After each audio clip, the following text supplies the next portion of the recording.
কিন্তু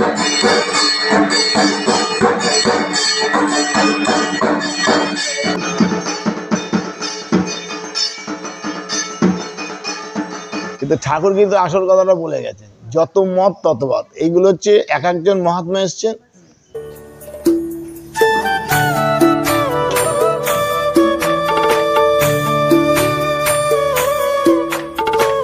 নমস্কার বন্ধুরা, মুখার্জি ব্লগের পক্ষ থেকে সবাইকে স্বাগত জানাই। আশা করি ভালো আছেন, সুস্থ আছেন। আজকে আমি এসেছি উত্তর 24 পরগনার বাদুর কল্যাণপুরে অবস্থিত শিবানন্দ সেবাশ্রম। এই শিবানন্দ সেবাশ্রমের স্বামী সেবানন্দ মহারাজ দৈবযোগে ঠাকুর রামকৃষ্ণ পরমহংসদেবের স্বপ্নাদিষ্ট ইষ্টমন্ত্রে দীক্ষা পেয়েছিলেন। আর এই রামকৃষ্ণ পরমহংসদেবের ঘরানায় তিনি সাধনা করে আসছেন। আর এই শিবানন্দ সেবাশ্রমে রয়েছে কয়েক শতাব্দী প্রাচীন পঞ্চমুণ্ডির আসন। পঞ্চমুণ্ডির আসনে বসেও স্বামী শিবানন্দ মহারাজ সাধনা করেন। তো এই স্বামী শিবানন্দ মহারাজের উপরই থাকছে আজকের প্রতিবেদন। তাই প্রতিবেদনটি দেখুন, ভালো লাগবে। আর ভালো লাগলে লাইক, শেয়ার, কমেন্ট এবং সাবস্ক্রাইব করবেন। তো তাহলে চলুন শুরু করা যাক আজকের ভিডিও। স্বামী শিবানন্দ মহারাজ।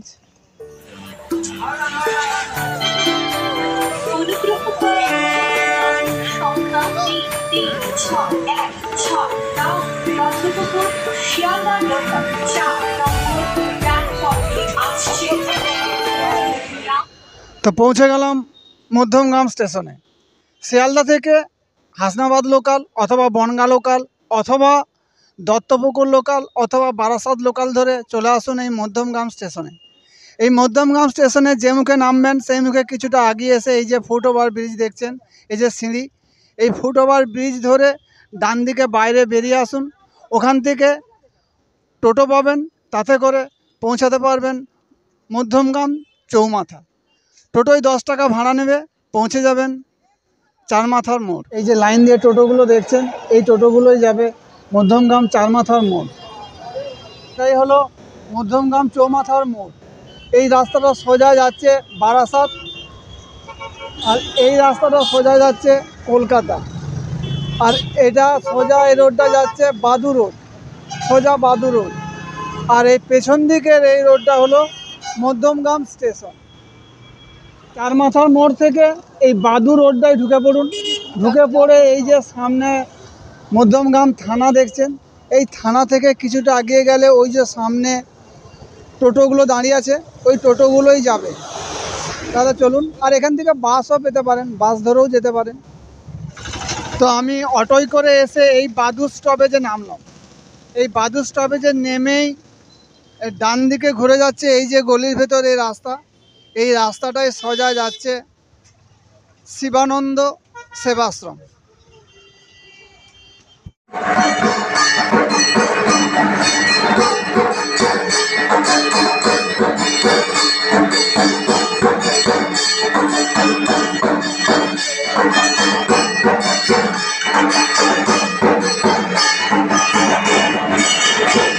শিবানন্দ সেবাশ্রমের আশ্রম প্রাঙ্গণে আশ্রম চত্বরটা বেশ বড়।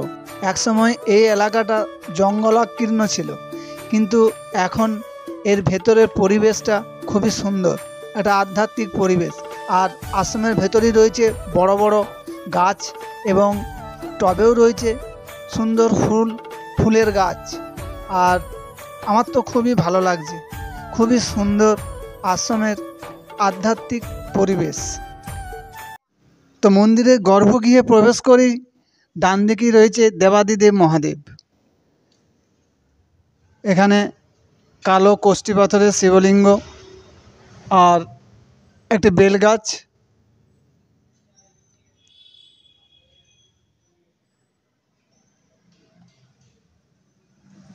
আর সামনেই নন্দী মহারাজ, এখানে নন্দী মহারাজ। আর এখানে যজ্ঞকুণ্ড। আমার মনে হয় এই মন্দিরের যাবতীয় অনুষ্ঠানের হোমযজ্ঞ এখান থেকেই হয়ে থাকে। তো গর্ভগৃহের সামনেই কালো কোষ্ঠী পাথরের শিবলিঙ্গ, আর শ্বেত পাথরের সাদা বাঁধানো বেদির উপর প্রথমেই আছে গোপুসোনা অর্থাৎ গোপালজি, তারপরেই জগৎজননী মা শারদা, তারপরেই আছে সিদ্ধিদাতা গণেশ, আর তারপরেই রয়েছেন দেবাদিদেব মহাদেবের কোলে মা দক্ষিণা কালী। ঠিক তারপরেই আছে গোপুসোনা অর্থাৎ গোপালজি, এবং শেষে আছে যুগাবতার সে ঠাকুর রামকৃষ্ণ পরমহংসদেব। বহু ভক্ত শিষ্য মহারাজের কাছে আসেন, এখানে ধর্মীয় আলোচনা হয় এবং ভক্ত শিষ্যদের সমস্যা থাকলে মহারাজ সমাধান করার চেষ্টা করেন। মন্দির কখন খোলে মায়ের গর্ভগৃহে? মার গর্ভগৃহ 6টায় হয়, আর বন্ধ হবে 1টায়, আবার বিকেলবেলা 4টায় খোলা হবে, 7টায় আরতি পরে বন্ধ হয়। এখানে কি কি উৎসব অনুষ্ঠান হয়? এখানে অনুষ্ঠান তো শিবরাত্রি আর নীল উৎসবটা হচ্ছে মেন উৎসব, তারপরে গুরু পূর্ণিমা, তারপরে কালী পুজো হয়। কালী পুজো আমার মায়ের মন্দির মতে পুজো হয়, কোনো মূর্তি এনে নয়, কিন্তু মায়ের বিগ্রহতেই পুজো হয়। আর জন্মদিনটা বেশি বড় পর্ব না, জন্মদিনটা এখানে একটা উৎসবে দাঁড়িয়ে গেছে, এখন বড় উৎসবে দাঁড়িয়ে গেছে। তাছাড়া প্রতি অমাবস্যায় প্রচুর মানুষের ভিড়, প্রতি অমাবস্যায় ভিড় হয়, প্রতি অমাবস্যায় প্রচুর মানুষ আসে। আচ্ছা, এই আশ্রম আর কোথায় কোথায় আছে? আমাদের আশ্রম এটা হচ্ছে মূল আশ্রম বাদুতে। এরপরে আমাদের আশ্রম আছে যদি উত্তর চব্বিশ পরগনা বলো, কাকিনাড়া, মারদাল, পালপাড়া, তারপরে আছে জিরাট, তারপরে আছে পিচাখালি সুন্দরবন এলাকা, হ্যাঁ, ভগবানপুর মেদিনীপুরে, তারপরে আমাদের আসানসোল, আসানসোল তিরাট ওখানে আসে, বাঁকুড়া আছে বিহারীনাথ, বিহারীনাথ কেচকা চুয়া বেরিয়ে জায়গা, মানে পঞ্চায়েতের আন্ডারে। আমার বাড়ি ওখানে বাঁকুড়ায়। কোথায়? আমাদের এটা শালতলা থানা, বিহারীনাথ। আচ্ছা মহারাজজি, আপনি তো পঞ্চমুণ্ডী আসনে বসে সাধনা করেন, তাহলে আপনি কি তান্ত্রিক? আমি পঞ্চমুণ্ডির আসনে বসে কোথায় সাধনা করি? মাঝে মধ্যে বসেন তো? সেটা আমার মনে হলে বসি, কিন্তু সাধনা কোথায়? সাধনা তো আমার কর্ম। আর তান্ত্রিক যেটা বলে, তান্ত্রিকতার অর্থ হচ্ছে, তান্ত্রিক বলতে যারা বোঝায়, মানে বর্তমানে যেসব মানে দেখা যায় ওই মদের বোতল, মরার মাথা, হ্যাঁ, এইসব নিয়ে ওই অং বং চং করে এইসব হাড় গোড় নিয়ে এটাকে তান্ত্রিক বলে, কিন্তু আমি সেই তান্ত্রিকের মধ্যে পড়ি না। কারণ হচ্ছে আমি একটা জিনিস বুঝি, ইষ্টের সঙ্গে একাত্মা হওয়ার নামই হচ্ছে তান্ত্রিক। মানে তন্ত্র সঙ্গে, তন্ত্র মানে দেহ, তন্তু, এই দেহের সঙ্গে মানে আত্মার সঙ্গে পরমাত্মা একাত্ম হয়ে যাওয়ার নামই হচ্ছে তান্ত্রিকতা। তো সে তান্ত্রিক কোথায়, তাই না? ঠাকুর ছিলেন, যার কথা বললেন, ঠাকুর শ্রীরামকৃষ্ণ, বামদেব, কেন বামদেব ছিলেন, তৈলঙ্গ স্বামী ছিলেন, চৈতন্য মহাপ্রভু ছিলেন, হ্যাঁ, এনারা হচ্ছে এরা নিজেদের মধ্যে নিজেরাই ঠাকুর হয়ে নিজেরাই নিজেকে খুঁজছে, তাই না? মানে আত্মা পরমাত্মা এক হয়ে গেছে। আচ্ছা, ঠাকুরের যত মত তত পথ, এই সম্পর্কে যদি কিছু বলেন ছোট্ট করে। ঠাকুরের যত মত তত পথ। এখন তো সবাই বলে ধর্ম ধর্ম বলে, হিন্দু নাকি ধর্ম, ইসলাম ধর্ম, খ্রিস্টান ধর্ম সব বলে, কিন্তু ঠাকুর কিন্তু আসল কথাটা বলে গেছেন, যত মত তত পথ। এইগুলো হচ্ছে এক একজন মহাত্মা এসছেন, সেই মহাত্মাদের মতকে, তার মত অবলম্বী যারা হয়েছে তারা সেই সম্প্রদায় হয়েছে, তাই না? তো এইগুলো তো সব মত। তা আমি একটা কথা বলি, এই ঠাকুরের কথা, হাই রোডে ওঠার সময় অনেক লিঙ্ক রোড থাকে, হাই রোডে ওঠার অনেক লিঙ্ক রোড থাকে না? এই আমার আশ্রম, এইখানে এই আশ্রমে আসার জন্য প্রচুর রাস্তা আছে, কিন্তু এ পাশ দিয়ে আসা যায়, ও পাশ দিয়ে আসা যায়, ওই দিক দিয়ে আসা যায় কি না? কিন্তু আশ্রমেই কিন্তু সবাই আসছে। তাই ঠাকুর ওই জন্য বলেন যত মত তত পথ। আচ্ছা, এই পঞ্চমুণ্ডী আসন প্রতিষ্ঠা হয়েছে কত সালে? আমি তো দেখিনি, আমার বাবা তারও আগে। গৃহে থেকে সাধনা করা এবং গৃহ ত্যাগ করে সাধনা করা কোনটা যথাযথ? ঠাকুরের কথাই তাহলে বলি। ঠাকুর বলেছেন যে সংসার ছেড়েছে সে তো ডাকবেই বাপু, তার আর বাহাদুরি কোথায়? যে সংসারে থেকে তাকে ডাকে সে তো আস্ত বাহাদুর, তাই না? তাই সংসারে যাকে ডাকার জন্যে, যাকে পাওয়ার জন্য সাধনা করছে তারা প্রত্যেকে তো সংসারী। তুমি শিবকে ভগবান শিবকে পাওয়ার জন্য, তো শিব তো পুরো সংসারী। তুমি বিষ্ণুকে, নারায়ণকে করছো, নারায়ণ তো পূর্ণ সংসারী। তুমি রামকে পাওয়ার জন্য করছো, রাম তো পূর্ণ সংসারী। এই রাজ্য পরিচালনা করেছে, প্রজা পালন করেছেন। হ্যাঁ, তিনি করেছেন কিনা? অসমের যজ্ঞ করেছেন কিনা? তা তুমি রামকে পাওয়ার জন্য করছো। তুমি পাহাড়ে গুহায়, রাম কোন পাহাড়ে গুহাতে তপস্যা করতে গেছিল? তুমি কৃষ্ণকে পাওয়ার জন্য করছো তপস্যা। আর কৃষ্ণ কোথায় তপস্যা করতে গেছো? কোন হিমালয় পর্বতে, কোন গুহার মধ্যে? ঠিক কিনা বলো না, আমাকে উত্তরটা দাও।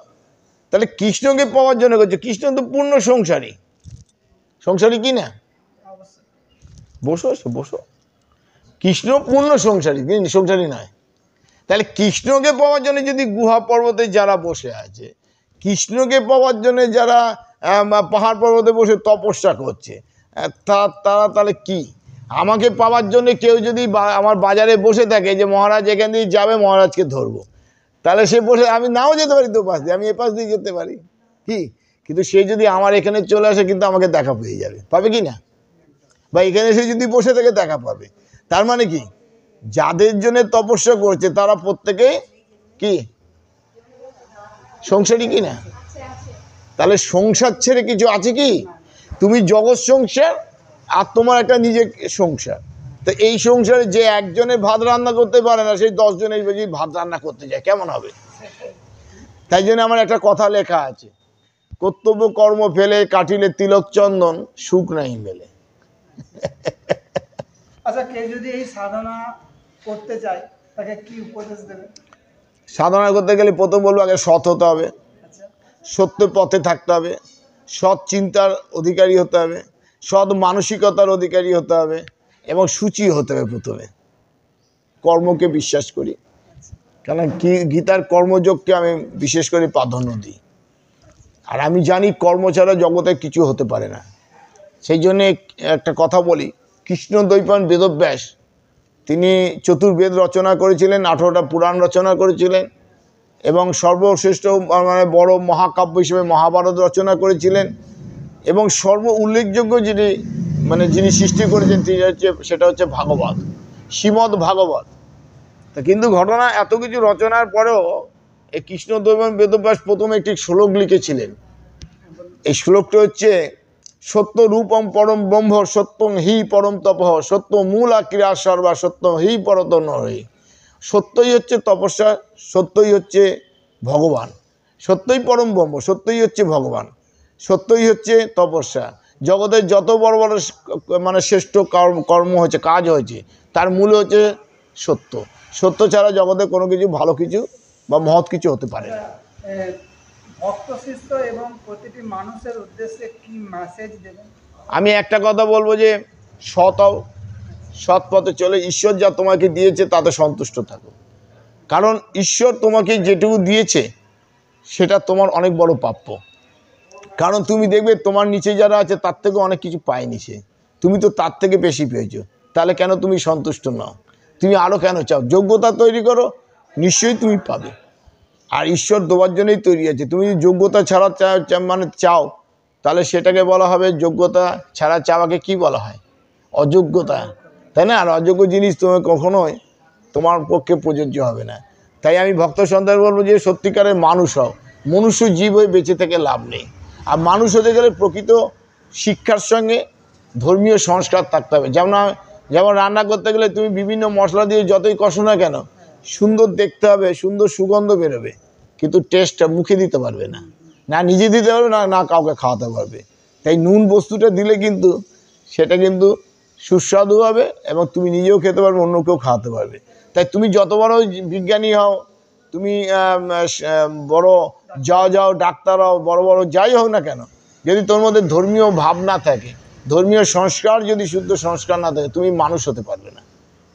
আগে তুমি মানুষ হও, তাহলে দেখবে মানুষের সংসার, মানুষের সমাজ, মানুষের রাজ্য, মানুষের রাষ্ট্র একটা সুন্দর হয়ে গেছে, তাই না? তাই প্রত্যেকে আমি বলবো মানুষ হও। ভারতবর্ষের পাশ্চাত্যকে অনুসরণ করো, তাকে অনুকরণ করো না। কারণ পাশ্চাত্যকে আমি একটাই কথা বলি, আদব কায়দায় আচার আচরণের অনুকরণ করে কোনো লাভ নেই। শিক্ষায়, যোগ্যতায়, প্রযুক্তিগতায় তোমরা এগিয়ে চলো, কিন্তু ভারতবর্ষের সনাতন আদর্শ কৃষ্টির মধ্যে থেকে, তাকে বাদ দিয়ে নয়। তাহলেই তোমরা প্রকৃত মানুষ হবে, ভারতবর্ষের সুযোগ্য এবং সুন্দর মানে কি বলবো সন্তান হিসেবে প্রতিষ্ঠা পাবে, ব্যক্তিত্ববান মানুষ হিসেবে প্রতিষ্ঠা পাবে। দিদি আপনি এখানে প্রায় আসেন? প্রায় বলতে আমি প্রায় 2001 থেকে এখানে আসছি, আজ 2025 সাল, 25 বছর ধরে আমি আসছি। প্রথমে একটা কথাই বলবো যে বিশ্বাসে মিলায় বস্তু তর্কে বহুদূর। আপনি যদি বিশ্বাস করেন, আপনি যদি ভক্তি করেন, শ্রদ্ধা করেন, তবে যে কোনো জিনিসের মধ্যেই আপনি ভগবানকে খুঁজে পাবেন। তাই আমি এখানে আসি আমার বিশ্বাসে, আমার ভালোবাসায় আর ভক্তিতে। 2001 থেকে আসছি, এখনও আসছি। যে কোনো সমস্যা মানে যে কোনো পরিস্থিতিতে এলে যথেষ্ট মানে উপকার পাই। আর মানে বাবার কথা মানে আমার কাছে তো ভগবানের সমান। হ্যাঁ, তা সেই বিশ্বাসে এখনও পর্যন্ত এসে যাচ্ছি। ঘরটি শান্ত, নিরিবিলি, আধ্যাত্মিক পরিবেশ।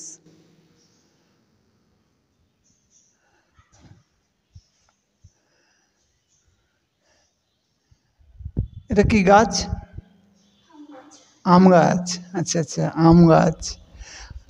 তো আম গাছের নিচে ফটোতে জগৎজননী মা শারদা, আর এখানে মা কালী, আর এখানে সিদ্ধিদাতা গণেশ। আর এটি হলো প্রসাদ কক্ষ। এখানে চেয়ার টেবিলেরও ব্যবস্থা আছে এবং নিচে বসে প্রসাদ খাওয়ারও ব্যবস্থা আছে। প্রসাদ কক্ষটি বেশ পরিষ্কার পরিচ্ছন্ন। এখানে প্রসাদ বিতরণ হয় দুপুর 2টোয়। প্রসাদ সম্পূর্ণ নিরামিষ, আর প্রত্যেক জন পিছু প্রসাদের মূল্য 40 টাকা। প্রসাদ গ্রহণ করতে হলে আগের দিন ফোন করে জানাতে হবে। ফোন নাম্বার আমি স্ক্রিনে দিয়ে দেবো, সেখান থেকে ফোন করে নেবেন। শিবানন্দ সেবাশ্রমের ভিডিও কেমন লাগলো কমেন্ট করে অবশ্যই জানাবেন। ভালো লাগলে একটা লাইক করে সাথে থাকবেন এবং একটা সাবস্ক্রাইব করে পাশে থাকবেন। তো আবার দেখা হবে পরবর্তী অন্য কোনো নতুন ভিডিওতে, হয়তো কোনো মাতৃ মন্দিরে, নয়তো ঠাকুর মা স্বামীজির মন্দিরে। তাহলে আজ এই পর্যন্তই, টাটা।